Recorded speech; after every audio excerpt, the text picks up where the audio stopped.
Bien, Juan Martín, muchas gracias inicialmente por engancharte, por aceptar por la buena voluntad la predisposición de siempre, que ya es habitual. Y en este caso vamos a discutir un poquito sobre este tema, a ver qué es lo que sale, qué es lo que resulta de esta discusión, de este ida y vuelta, que es lo más interesante. No te robo más tiempo, te dejo que desarrolles esta partecita y después discutimos con el resto de los participantes, ¿te parece? Dale, perfecto. Bueno, nada, Adri, gracias por la invitación. Siempre es un placer y está buenísimo compartir estos espacios. Coincido con vos de democratizar el conocimiento, o por lo menos los puntos de vista que tiene cada uno con respecto a la profesión y todos estos temas que nos gustan siempre hablar. Bueno, la invitación era hablar, hablemos de PIB, y un poco la consigna que me dio Adri para desarrollar el tema era no dar una clase magistral de PIB y meterme muchísimo en el tema, sino que hacer una especie de relevamiento, ¿sí? De las generalidades de la PIB o de esta variable. Entonces, teniendo en cuenta eso, vamos a definir qué es la PIP. Es esta presión positiva al final de la expiración que aporta un ventilador mecánico, ¿sí? Al sistema respiratorio, y es algo que va a generar un volumen al final de la expiración que es en términos físicos, digamos, lo que genera realmente esta presión o esta variable presión que nosotros medimos. Y entonces, esa es la primera definición, ¿no? Es un volumen que queda al final de la expiración que va a generar una presión para tratar de sostener un cierto volumen al final de la aspiración y que después va a ser ese el objetivo de tratamiento, ¿no?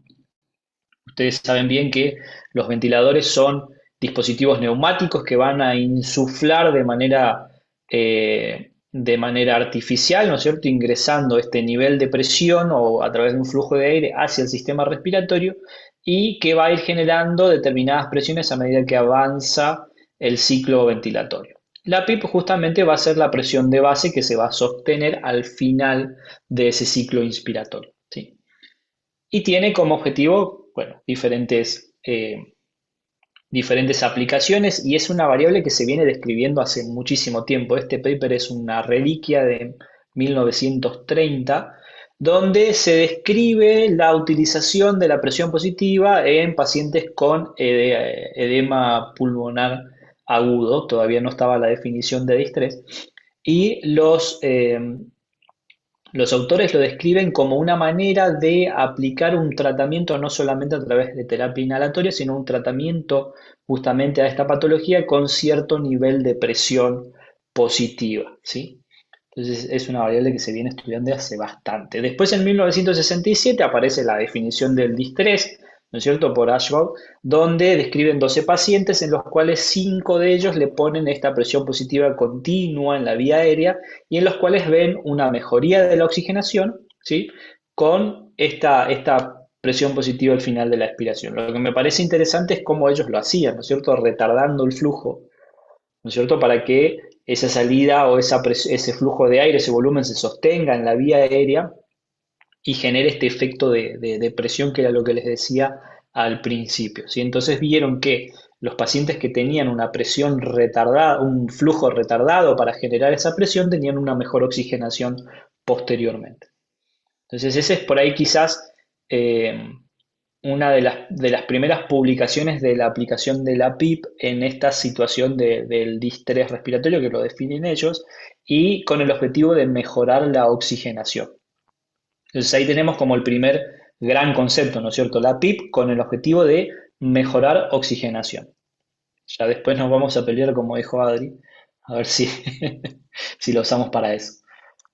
La PIP tiene diferentes efectos, que es algo que ya a lo largo después de estas primeras publicaciones se ha publicado muchísimo y muchísima bibliografía al respecto. Entonces tenemos muchos papers que hablan de los beneficios de la PIP, así como también tenemos papers que hablan de los efectos deleterios de la PIP. Y siempre van de la mano, ¿no es cierto?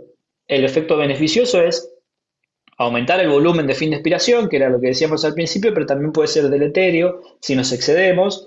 Lo mismo que el intercambio de gases, podemos tener una mejoría en el intercambio de gases, también podemos tener situaciones donde empeoremos el intercambio de gases, también el factor hemodinámico, ¿sí? Podemos mejorar la situación hemodinámica o la podemos empeorar, lo mismo que aumentar y reducir el virus. Cuando hablamos de reclutamiento o esta mejoría del volumen pulmonar, hay varios artículos, este de Protic, donde ellos trabajan principalmente con la respuesta de los pacientes con distrés a altos niveles de PIB.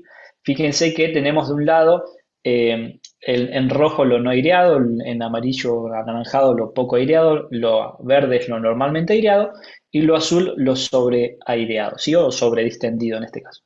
Fíjense cómo va variando los diferentes niveles de presión en la tomografía por impedancia eléctrica, y cuando, tomografía, perdón, computada común, y donde vemos los compartimentos que se van modificando a medida que la presión aumenta entre 5 y 45. Fíjense cómo varía la respuesta pulmonar dependiendo de la lesión basal. ¿Sí? Sabemos que las patologías donde hay mayor heterogeneidad en la lesión, ¿sí? Son quizás un poco más respondedores a los niveles altos de PIB, y eso es lo que vemos en las imágenes acá. Fíjense que lo rojo, como dijimos, son las áreas que no van a cambiar, ¿sí? Las áreas pocamente aireadas, y lo amarillo es lo que está pobremente aireado. Y fíjense en los pulmones que quizás no tengan tanta lesión como se produce bastante sobredistensión. Entonces, acá tenemos las dos situaciones, donde mejoramos la aireación, como en la imagen del medio, donde hay mayor ganancia de volumen, algo de sobredistensión, ¿sí? Y fíjense en esta imagen de acá, donde está con 5 centímetros de agua, muy poco aireado, y se logra mejorar bastante sin sobredistensión, ¿sí? Se logra mejorar. Entonces eso va a depender de la patología basal del pulmón y la situación basal. Como decía, sabemos que las situaciones de distrés más heterogéneo tienen una mejor respuesta que las patologías de distrés más focales, que a los altos niveles de PIB. ¿Sí? Entonces, ya tenemos las dos situaciones: mejoría de la aireación o sobredistensión. Les dejo una pregunta: ¿qué sería peor? Áreas que no podemos abrir y que quedan colapsadas, o sobredistensión eh, con los niveles de PIB alto. Esa pregunta se las dejo picando y después la charlamos o la recuperamos. Cuando vemos otras situaciones donde hay reclutamiento pulmonar a través de diferentes niveles de PIB, esto es una imagen de tomografía por impedancia eléctrica para los que por ahí no están familiarizados con el tema. Fíjense, acá tenemos los diferentes escalones: 14, 12, 10, 8 y 6, que está representado acá: 14, 12, 10, 8 y 6. Esto es compliance perdida en alto nivel, en high PIB, y compliance perdida en bajos niveles de PIB. Fíjense cómo a niveles más altos de PIB hay una sobredistensión, por ende se pierde a nivel ventral la ganancia de volumen, y a medida que vamos bajando la PIB, esa ganancia de volumen va siendo más reducida en la zona basal. Entonces es difícil, pero es muy importante tratar de encontrar el punto de equilibrio, ¿sí? Este es un método, el método de Costa, descrito por el grupo brasilero, donde ellos ponen el punto de equilibrio de la PIB cuando se atraviesan estas curvas, ¿no? Que es la ganancia y la pérdida de volumen. Eso sería lo ideal o lo que buscamos, ¿no? El punto de equilibrio entre el colapso y la sobredistensión, que no es tan fácil. El otro mecanismo que habíamos hablado es el intercambio gaseoso. Cuando nosotros logramos mejorar la aireación pulmonar, vamos a reducir el shunt y por ende vamos a tener un mejor intercambio gaseoso, pero eso otra vez va a estar de la mano de si nosotros realmente mejoramos la aireación o estamos sobredistendiendo el área pulmonar, y entonces en ese caso estaríamos empeorando el intercambio gaseoso. ¿Sí? Volvemos a el punto de equilibrio como la situación ideal. El otro componente que vamos a tener en cuenta es, cuando hablamos de la hemodinamia, que también la podemos empeorar junto con la utilización de PIB. Cuando nos excedemos con la presión de PIB, vamos a comprimir las venas que van a llegar hacia el corazón, ¿no es cierto?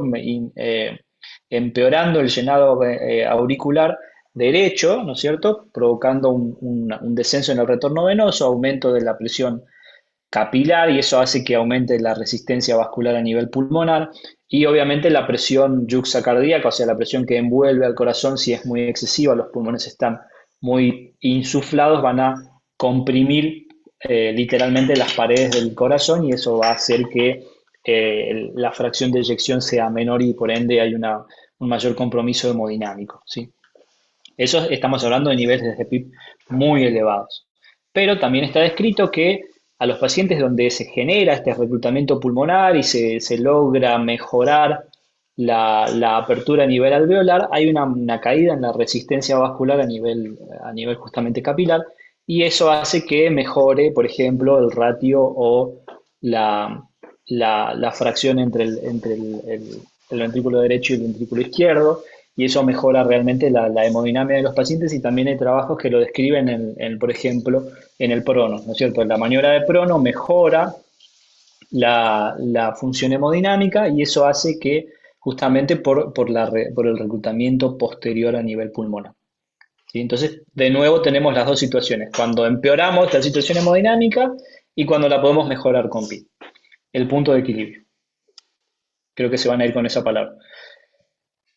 Perdón, Adri, si estoy yendo muy rápido, pero son muchos temas y quiero tratar de, de llegar a hablar de todos. Eh, Hay otro gran tema importante que es la PIP y el trabajo respiratorio, ¿no es cierto? Porque hemos hablado de intercambio de gases, hemos hablado de reclutamiento pulmonar, hemos hablado del efecto hemodinámico, muy rápidamente, pero lo hemos hablado. Y hay otro tema que es el trabajo respiratorio. ¿Qué pasa con la PIP y el trabajo? No sé, porque no siempre nuestros pacientes están sedados y controlados, y a todos les ponemos PIP, ¿no es cierto? Los pacientes que también están despiertos. Entonces acá entran, por ejemplo, patologías como el EPOC. ¿Qué pasa con la PIP y el EPOC? ¿Qué pasa con el sujeto sano y la PIP? ¿Y qué pasa con la PIP y la lesión pulmonar en términos de trabajo respiratorio? El paciente con EPOC, vamos a hablar ahí, hay un trabajo muy clásico, ¿no es cierto? El de Caramés, el de grupo de Brasil, donde ellos muestran diferentes respuestas de los pacientes obstructivos asmáticos y EPOC a la PIP, ¿no es cierto? Esta respuesta paradojal que mostraban ellos, donde se producía un vaciamiento del volumen de fin de expiración a determinados niveles de PIP y esa era la respuesta paradojal, ¿no? Este es un trabajo un poquito más viejo del equipo del grupo de Guerin, donde ellos tratan de ver qué pasa con la PIP y el efecto sobre el trabajo respiratorio en pacientes EPOC. Y ven que a medida que aumenta la PIP, ven que el trabajo asociado a la presión, a la autopip va disminuyendo, ¿sí? Porque lógicamente vamos contrabalanceando ellos describen el efecto STEM de la PIP, ¿sí? Entonces contrabalancea la autopip y va mejorando el trabajo respiratorio a medida que se va aumentando los niveles de presión positiva. Y se le va otorgando más trabajo al sistema respiratorio propiamente dicho, ¿sí? No se ve muy bien, perdón. En los sujetos sanos, cuando nosotros nos excedemos con los niveles de PIP, hay un fenómeno que se llama de acoplamiento neuromecánico, ¿sí? Nosotros le generamos una situación al diafragma y al sistema respiratorio donde la eficiencia del músculo no es la adecuada cuando nos excedemos con los niveles de PIP. Si prestan atención a este gráfico de acá, del lado B, fíjense, acá tenemos actividad eléctrica que nos va a hablar de esta eficiencia del sistema para estimular al músculo. Fíjense cuando los niveles de PIP son muy altos, hay delta de alteración de la actividad eléctrica, ¿sí? Y eso genera mucho más trabajo respiratorio al paciente en vez de mejorarlo, como sería nuestro objetivo cuando usamos niveles de PIB. Por otro lado, este trabajo lo que hace es tratar de mostrar cómo la PIB va a, la PIB lo que hace en este caso, lo que ellos tratan de mostrar en este trabajo es cómo la PIB afecta al mechanical power. Y tiene que ver con los pacientes con lesión pulmonar. Nosotros sabemos que los pacientes con lesión pulmonar, la PIB debería mejorar o buscaríamos mejorar la mecánica de ese pulmón, ¿no es cierto? Una mejor compliance, y esa mejor compliance debería traducirse en menor trabajo respiratorio, ¿sí? Pero cuando no logramos esa mejoría en el trabajo respiratorio, podemos aumentar. En este caso, los autores lo que hacen es ver cómo los niveles de PIB van em, asociándose a mayor nivel de mechanical power. Mientras nosotros mejoremos la situación mecánica del pulmón, el mechanical power es menor. A medida que nos vamos excediendo con la PIB, el mechanical power va aumentando lógicamente y la PIB pasa a sumarse a este poder mecánico. Bien, eh, hasta ahí la parte de pulmón, ¿sí? La parte de mecánica. En cuanto a la asociación de la PIB y el diafragma, hay un montón de estudios que han salido estos últimos años. En el 2018, antes del 2018, hay varias publicaciones respecto de la protección diafragmática, ¿no es cierto?, en ventilación mecánica, y hay un grupo en particular que está muy interesado en saber qué pasa con la PIB y el diafragma, que es el grupo de Holanda, donde ellos ven que la PIP genera diferentes alteraciones a nivel diafragmático, ¿no? Este acortamiento de las fibras lo que hace es esta atrofia longitudinal que ellos proponen, esta compresión del diafragma, ¿no es cierto?, del bajo del descenso de la cúpula y el sostenimiento en el tiempo de esa posición hace que haya una pérdida sarcomérica y esta atrofia longitudinal que sufre el músculo a su vez, también ellos observan este acoplamiento neuromecánico, que era lo que yo les comentaba hoy, cómo a medida que aumentan los niveles de PIP, el acoplamiento va disminuyendo, el acoplamiento es la capacidad del músculo, ¿no es cierto?, de generar presión al ser estimulado por el centro respiratorio. Y lo otro que observaron es el descenso propiamente dicho de la cúpula del diafragma. Hay un gráfico muy interesante donde se muestran dos tomografías de cortes coronales donde se ve el descenso de la zona de aposición del diafragma y también de la misma cúpula y fíjense cómo acá se ve perfectamente cómo hay un desplazamiento, ¿no es cierto?, hacia negativo a medida que aumentan las presiones de PIB. Y todo eso va a hacer que el diafragma tenga menor zona de aposición, ¿no es cierto? Una disminución en la eficacia neuromecánica, ¿sí? Y un acortamiento de las fibras que, bueno, que genera después esta atrofia longitudinal que les decía. Y creo que Adri abarqué todo, no sé si muy por arriba, muy superficial, pero traté de meter todo en este poquito tiempo. No, está bien, pero ahora tenemos para discutir, ahora vamos a Por discutir. eso. Pero si no, no, si no se hace una reunión infinita, ¿no? No es la intención tampoco. Ujú. Bueno, escucha, ¿querés dejar de compartir y abrimos las preguntas por si quieren, Dale. quienes están participando, por supuesto que tienen la total libertad de preguntar, elijan como quieren hacerlo. Si lo quieren hacer a través del chat, fantástico, y yo le traslado la pregunta a Juan Martín, o vamos discutiendo sobre eso, o directamente abre el micrófono, levanta la mano para mantener un orden, ¿no es cierto? Abrir el micrófono y ya, y preguntan directamente. Por lo pronto, para arrancar así, yo me voy a tomar la libertad. Eh, Me quedo pensando en algo que habías mencionado a propósito de qué es lo mejor. Si lograr una sobredistensión con el nivel de PIB que pusimos, o lo mejor es que, bueno, le puse un nivel de PIB y, bueno, y no responde y más vale dejarlo cerrado, el pulmón. Se me viene a la cabeza rápidamente un estudio, un paper de Alessandro Proti en un modelo animal sobre chanchos, donde observó la capacidad pulmonar máxima que tenían para recibir volumen y desde allí lo que hizo fue dividir al 25% perdón, el 100% del volumen tidal representaba esa capacidad pulmonar.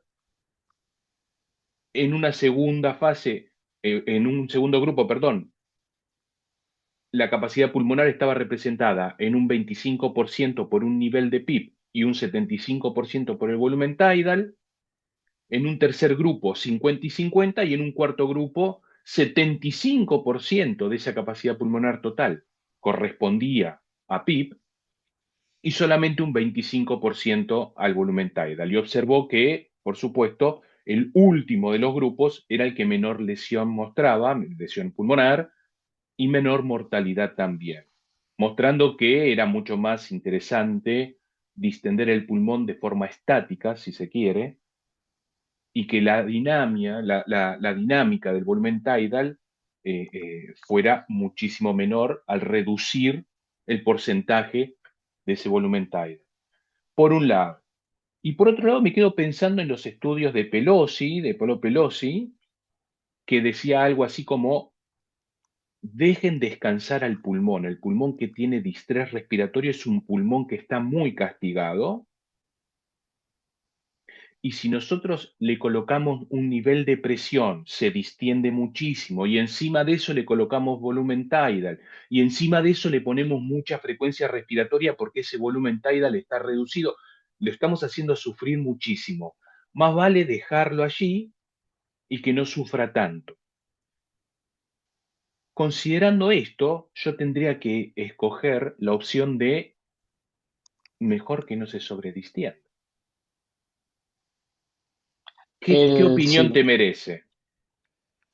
A ver, con respecto a los trabajos de los italianos, ellos enfocan mucho en estrés strain. Está claro que el estrés strain estático es menos injuriante, o está claro ahora, ¿no? Ellos lo han demostrado, está claro que es menos injuriante que el estrés strain dinámico provocado por los cambios de volumen stable. Yo creo que la pregunta iría más hacia no la situación de estrés estático, sino el exceso, ¿no es cierto? El Allá. exceso de PIB, donde nosotros generamos esa sobredistensión en las zonas principalmente ventrales, en los pulmones que sabemos que no vamos a abrir la zona basal, que nos enloquecemos en tratar de abrir la mayor cantidad de pulmón posible. Y hay zonas que del pulmón que no se van a abrir nunca, ¿cierto? Que son esas zonas basales. Si podemos mejorar la ventilación de la zona media, que es la zona esa de transición, creo que ese sería el objetivo, ¿no? ¿Y qué es peor? No sé si, yo creo que es peor la sobredistensión. Creo que es peor la sobredistensión porque hay áreas pulmonares que no vamos a abrir, o sea, van a quedar cerradas, y aparte es un mecanismo que no solamente va a empeorar la hemodinamia, como veíamos recién, el exceso de PIP en esas áreas alveolares va a comprimir los capilares, va a generar una resistencia vascular aumentada, y aparte eso eh, va a tener una repercusión hemodinámica extra, ¿no es cierto? No solamente la resistencia vascular, sino el compromiso hemodinámico de la disminución del retorno venoso. Entonces tenemos eh, tres problemas, ¿cierto? Sobredistensión, resistencia vascular, reducción del retorno venoso, la alteración en el intercambio, porque vamos a empezar a generar zonas de espacio muerto, ¿no es cierto? Sí, Entonces creo que es peor, creo que es peor la sobredistensión. sí, coincidimos. Yo estoy completamente de acuerdo con esto. Porque ahora me quedo pensando en esto, ¿no? Uno tiene un paciente allí y digamos que elige 10 de PIB, no sé, digo 10 por decir cualquier número, ¿no? Pongamos un número cualquiera. En este caso yo elegí 10, pero cualquier número. Y uno dice, bueno, le puse 10 de PIB, y lo primero que tiende a pensar es que ese paciente tiene una presión de 10 centímetros de agua en todo el pulmón. Y eso no es así, porque hay unidades respiratorias que nunca se van a enterar que yo le puse 10 de PIB. O sea, hay unidades que nunca van a estar enteradas de esto. Y estas tal vez sean esas unidades que vos estabas mencionando que nunca se van a abrir. Muy probablemente las unidades que estén al lado de esas son aquellas unidades que sufran muchísimo más. Me acuerdo ahora del estudio de Sharon Mead del año 1967 que mostraba cómo se incrementaba la cantidad de presión de una unidad que estaba abierta al lado, inmediatamente al lado de una unidad cerrada. Y esto es que se incrementaba más de 4 veces la cantidad de presión que recibía, justamente porque la unidad que tenía al lado estaba cerrada. Muy probablemente por la presión superimpuesta, ¿no? El líquido, posiblemente la extravasación de líquido producto del distrés respiratorio, el edema agudo pulmonar, yo no sé cuál sea la causa, pero muy probablemente a propósito de... Sí, Así esto lo todo, describe muy bien, perdón.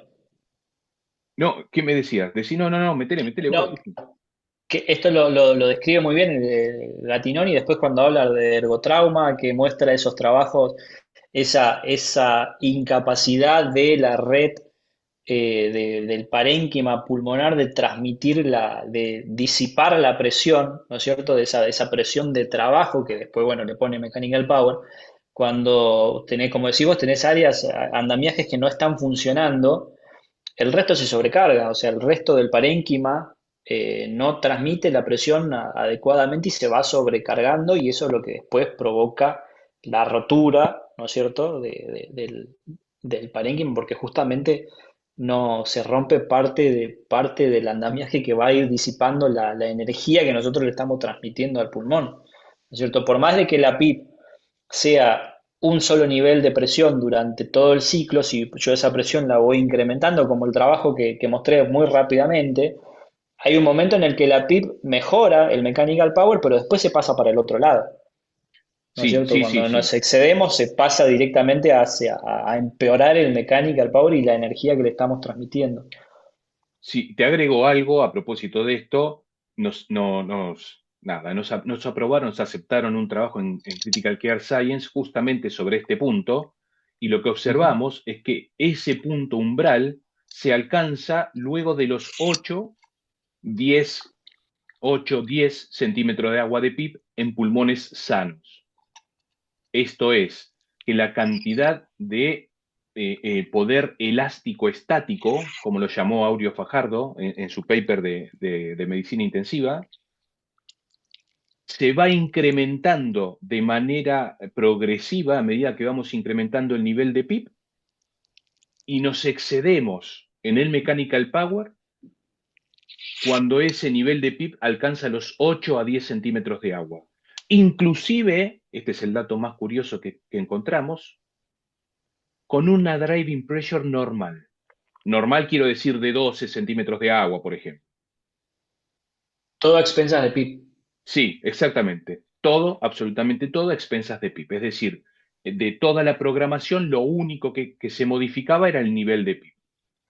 El resto permanecía exactamente igual y lo íbamos haciendo de manera ascendente. Y observamos que alrededor de 8 a 10 centímetros de agua de PIB disparaba el mechanical power por encima de 17, que es el punto umbral para pulmones sanos, inclusive teniendo una driving pressure normal. Esto es algo que nos llamó la atención, pero bueno, es lo que vimos en el análisis estadístico, así lo muestra, y lo terminaron aprobado, ya se va a publicar en breve. Buenísimo. Bueno, felicitaciones, Adri, por el trabajo súper interesante. Y yo te hago una pregunta en base a esto. Tengo derecho a réplica, ¿no? Sí, obvio que tenés derecho a réplica, pero nosotros tenemos que preguntar a vos, no vos a mí, pero dale, Por no eso. importa, está bien, dale. Me diste el pie.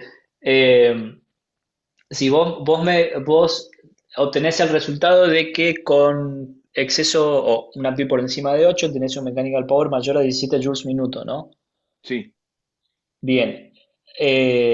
Vos ese valor, o esa situación, mejor dicho, ¿la tomás como de riesgo hacia el pulmón, como injuriante?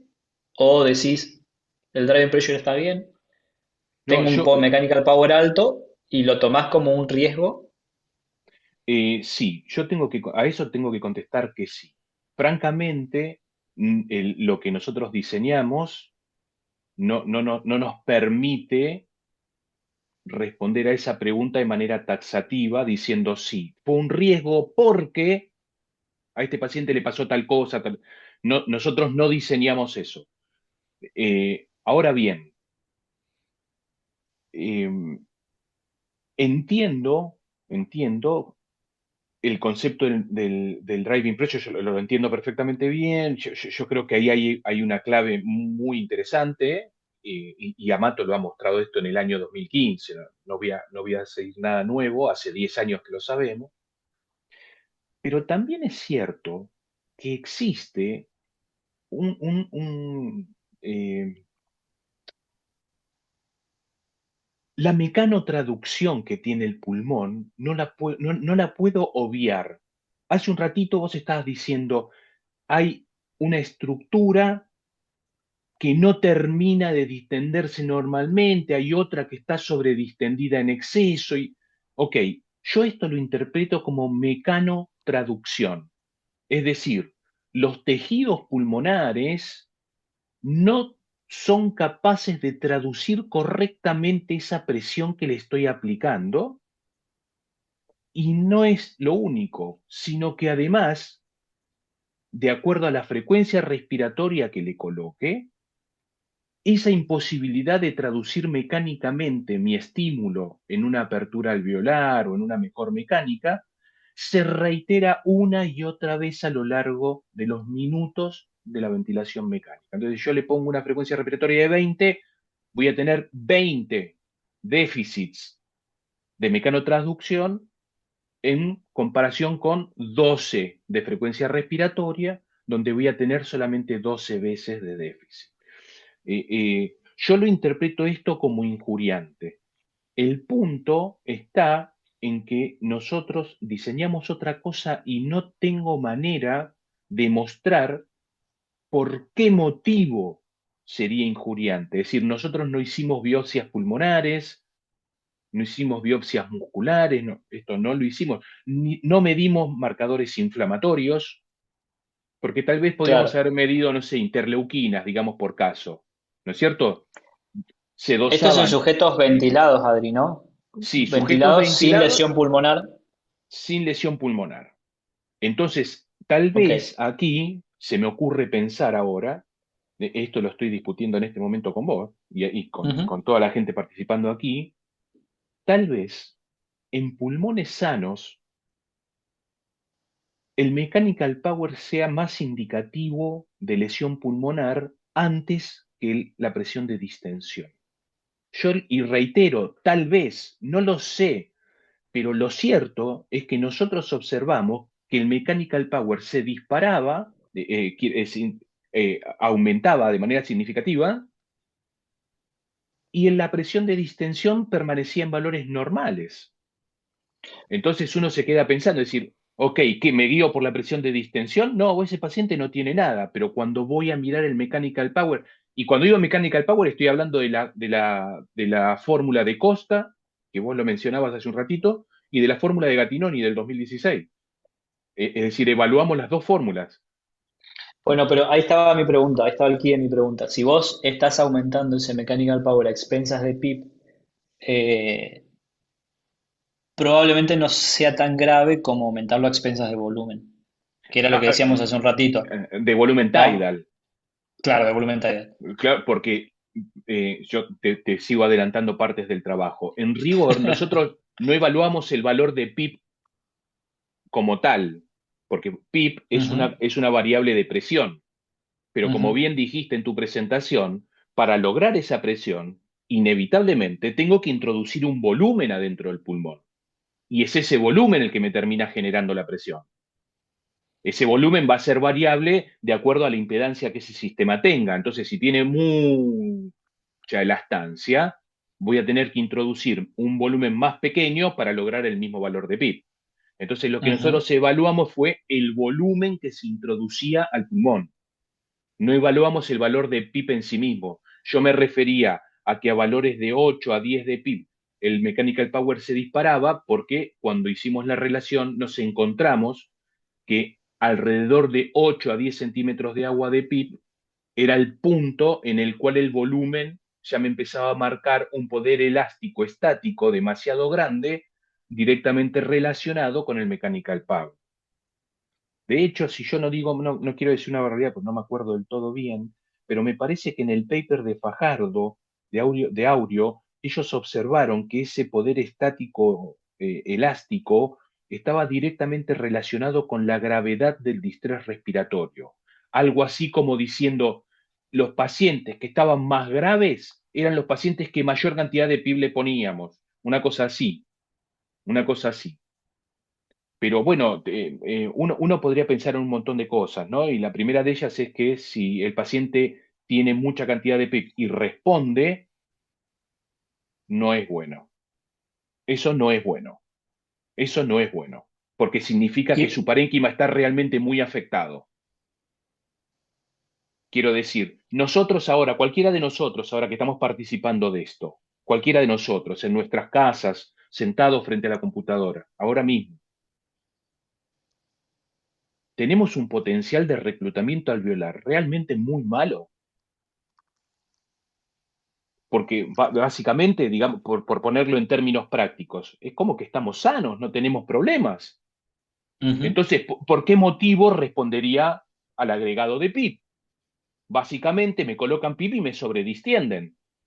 Sin embargo, si el paciente responde a PIP, o lo que llamó, si no recuerdo mal, fue Gattinoni, que absorbedores de PIP, o algo así le llamó, los sí. absorben PIP, significa que ese paciente está realmente grave. Ese paciente tiene un potencial de reclutamiento muy grande porque su pulmón está realmente muy dañado. Por eso es que yo digo, si le coloco 10 de PIB, perdón, le coloco 12 de PIB, 16 de PIB, como dijo Amato en algún momento, 16, 18 de PIB, y los tolera perfectamente bien, salvo que sea un paciente hiperobeso con carga umbral elástica muy alta, entonces ese pulmón realmente está muy mal.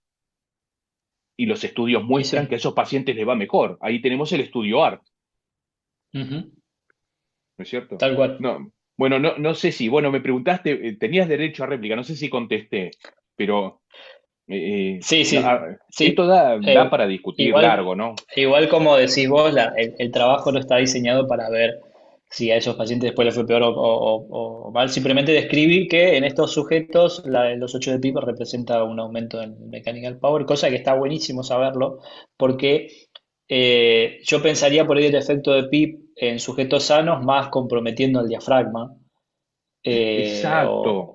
que buscando un parámetro pulmonar, a menos que nos estemos excediendo y porque empecemos a hacer caer la compliance a expensas de PIP y lógicamente ahí va a tener una repercusión, pero no se me hubiese ocurrido buscar mechanical power en sujetos sanos con PIP. Me parece algo que está buenísimo saberlo. Decir, che, ojo que al sujeto sano con más de 8 de PIP, el mechanical power lo aumenta. No sabemos qué sucede después, pero ojo, es una bandera roja para tenerla en cuenta. Sí, bueno, eso fue lo que vimos, digamos. Está perfecto, está buenísimo. Está buenísimo. Ahora mismo, ahora en este momento, estamos haciendo un análisis secundario sobre esos pacientes y los mismos valores, tratando de complementar ese volumen de PIP con el ratio de reclutamiento e insuflación, pensando que como los pacientes que tienen pulmones sanos tienen un potencial de reclutamiento muy bajo, básicamente porque ya están reclutadas las unidades alveolares, no necesitamos hacer nada por ellos. Entonces, colocar valores de PIP arriba de esto, básicamente lo que representa es un reclutamiento de gas, pero no de Ujú, unidades respiratorias. ujú, Mientras que el ratio que se describió, el estudio de Chen, de ratio de reclutamiento y insuflación, inevitablemente, al reclutar unidades respiratorias, también tiene un reclutamiento de gas. Eso es una obviedad. claro. Pero eso Ujú, sería un reclutamiento real, un reclutamiento de tejido que no estaba aireado y que ahora sí está. Sin embargo, cuando vamos al volumen de PIP, observamos que le vamos colocando a esos pacientes sanos, el volumen de PIP se incrementa, pero no estoy reclutando unidades respiratorias. Básicamente es un reclutamiento elástico, claro, una respuesta del tejido ante el aumento de la presión, nada más. claro. Y estamos tratando de hacer un análisis secundario a propósito de esto que estoy comentando ahora. Está buenísimo. Bueno, al fin de cuentas nos pasamos hablando nosotros y ya discutimos bastante sobre distintas causas. Por cierto, te voy contando que tenemos una reunión con Annemine y después te contaré ya por privado, un Zoom con Buenísimo. ella por otras cosas. Así que seguramente te voy a llamar. Eh, Ofrezco nuevamente, una vez más, la posibilidad de preguntar si quieren. Se disculpa, perdón, no te dije, Martín, se disculpa Luciano Frisione, que que tuvo que retirarse y dice, bueno, después la termino de ver, porque debe saber que la subimos a YouTube, después se puede ver. Em, Ofrezco la posibilidad, chicos, si alguien quiere hacer algún tipo de consulta, pregunta o por el chat o directamente abre el micrófono y por supuesto que tiene la posibilidad de hacerlo. Martín ahí está dispuesto y, y yo, si necesitan que yo conteste algo también, por supuesto, ¿no? Pero como dijimos, ¿sí? Métanle, pregunten, al menos para compartir experiencias desde su práctica clínica diaria, ¿no es cierto? No todos hacemos lo mismo, ¿no? Hoy me preguntaban en la universidad hoy fui a dar una charla a la universidad, me preguntaban qué metodología para titulación de PIP se usaba, ¿no? Y me dice, ¿cuál estás utilizando? Yo le contaba que la que mostró en pacientes con distrés respiratorio, la que mostró mayor efectividad es la tabla. Una cosa, la tabla de Gassner, ¿no? Sí, sí. Es rarísimo, porque es una tabla prediseñada. Es decir, eso le aplica a todos. Una cosa rarísima. Pero bueno, es lo que me... Sigue siendo lo mejor. Sí, sí, una cosa rara. Pero bueno, Todos la odiamos, nadie la puede bajar. viste, sí, sí. A ver, Martín, te hago esta pregunta que preguntan los chicos así. ¿Qué opinan de los pacientes EPOC con autopip y la respectiva titulación de PIP con el respirador? Es decir, ¿qué PIP le titulamos? ¿Cómo la titulamos? Paciente con Linda, autopip. buena pregunta, Mati.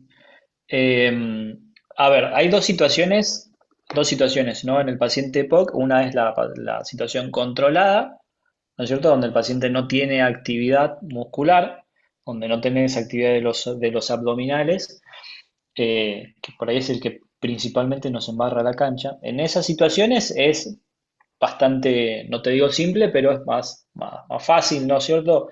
Medís el nivel de autopip que tiene el paciente y vas buscando entre un 80% de ese nivel de PIP para contrabalancear y después mejorar el vaciamiento, ¿no? Además de otras estrategias, ¿no es cierto? Acortar el tiempo inspiratorio, prolongar las constantes de tiempo, aerosoles si es necesario. La situación complicada se viene cuando el paciente empieza a asistir, ¿no es cierto? Ese es el problema, ahí está el problema. Si no tenés la posibilidad de poner un balón esofágico, creo que la mayoría no le pone balón esofágico al EPOC.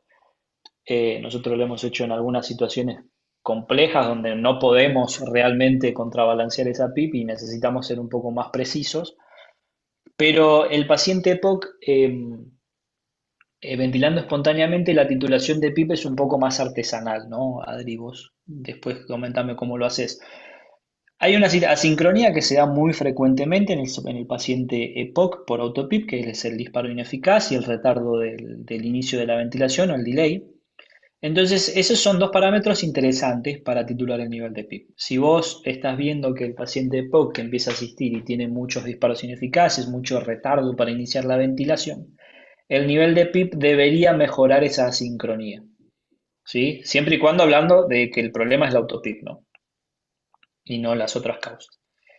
La reducción del trabajo respiratorio propiamente dicho, ¿no es cierto? La observación directa del paciente, la menor activación de músculos abdominales y accesorios también puede ser un parámetro a tener en cuenta. Y si en algún momento de la ventilación podés hacer algún tipo de pausa para medir, ya sea autopip o trabajo, alguno de los subrogantes de trabajo, delta de oclusión, PMI, el que más te guste, y realmente evaluar si hubo una reducción con el nivel de PIB utilizado.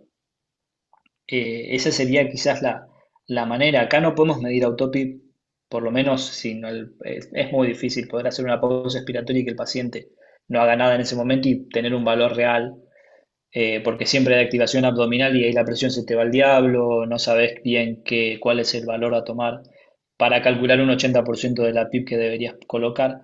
Entonces yo me agarraría de esas herramientas, ¿no es cierto? Ver, por ejemplo, las asincronías es una situación súper común y que da mucha información, ¿no es cierto? El retardo del inicio, los disparos ineficaces, y la activación de los músculos tanto expiratorios como, o sea, accesorios.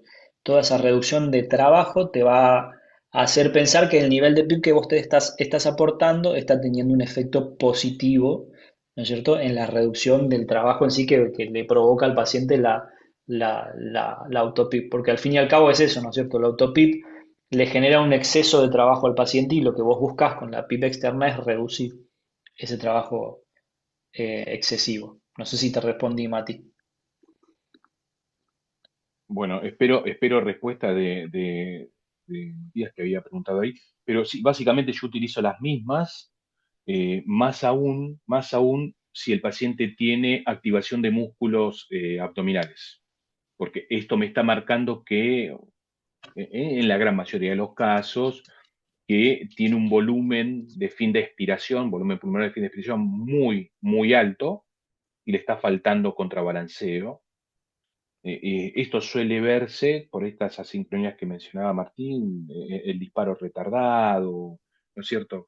Eh, em, ¿Hay alguna forma de ver un disparo retardado sin la colocación de un balón esofágico? Pero es realmente difícil, un ojo muy entrenado, ¿no es cierto? Es decir, la presión Ujú. dentro del sistema cayendo de manera paulatina, progresivamente, pero muy lentamente, hasta que finalmente se dispara el ciclo respiratorio.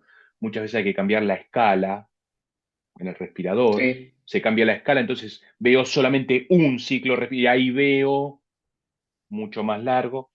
Eh, pero se complica, yo creo que se complica cuando el autopip que el paciente presenta es un autopip no comunicante. Esos casos en los cuales no se puede hacer una pausa expiratoria para estabilizar y homogeneizar las constantes de tiempo y que en efecto podamos ver cuál es porque el paciente interactúa con el respirador es bastante complicado.